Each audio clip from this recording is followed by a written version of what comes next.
She sat in seat 17A, quietly adjusting her daughter's blanket, whispering something soft that no one else could hear. To the passengers around her, she was just another mother, timid, ordinary, easy to ignore. But across the aisle, a powerful CEO smirked, nudging his assistant, whispering insults about her simple clothes and modest behavior. He had no idea that within the hour, an emergency would strike, and the very woman he mocked would rise to reveal an identity that would leave the entire cabin stunned, including the captain himself.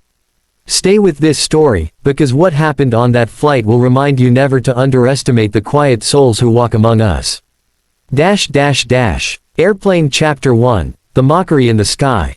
The plane had just taken off from New York, bound for London.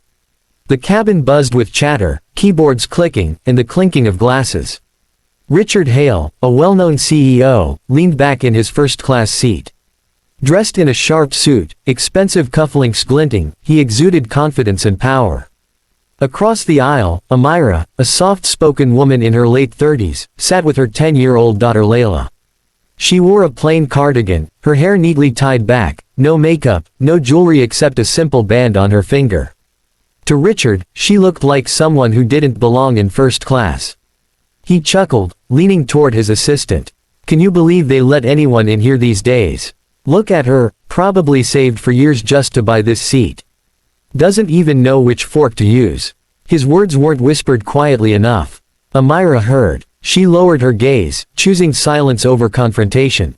Layla noticed, her little hands tightening around her mother's. But then, turbulence. The plane shook violently. Passengers gasped. The captain's voice crackled overhead. Ladies and gentlemen, we've encountered a technical issue.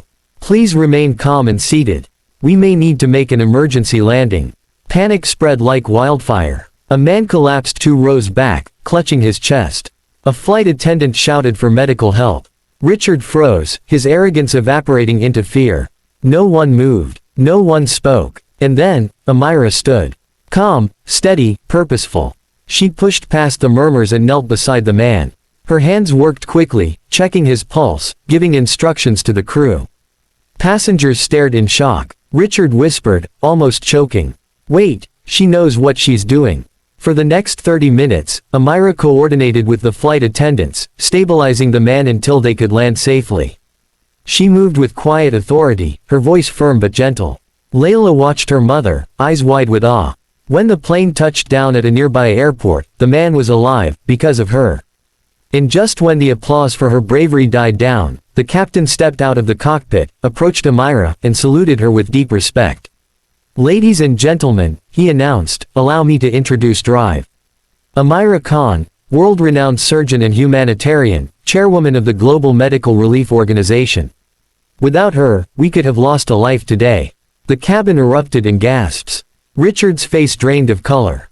Globe Chapter 2, True Identity, True Respect.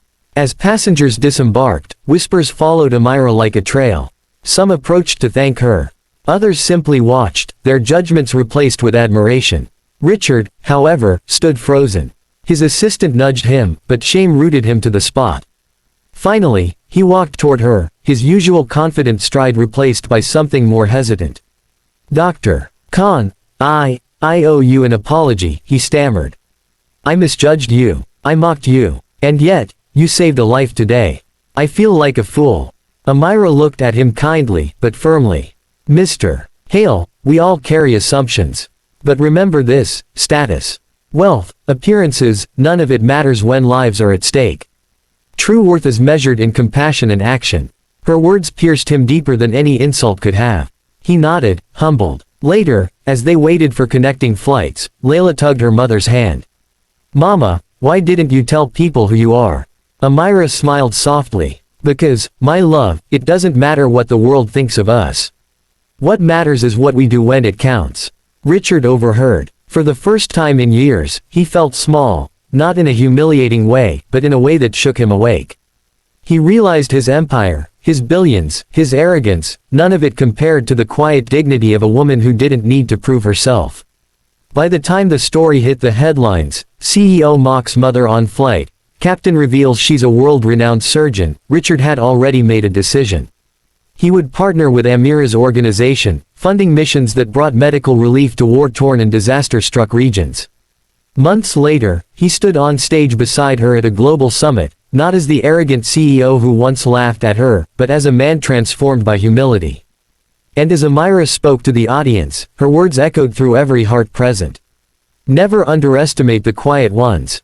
For in silence, strength is born. And in humility, greatness shines. Glowing star final message for viewers. So the next time you see someone who seems ordinary, who doesn't flaunt their power, wealth, or knowledge, remember Amira. Remember that quietness is not weakness. Sometimes, it hides the greatest strength of all.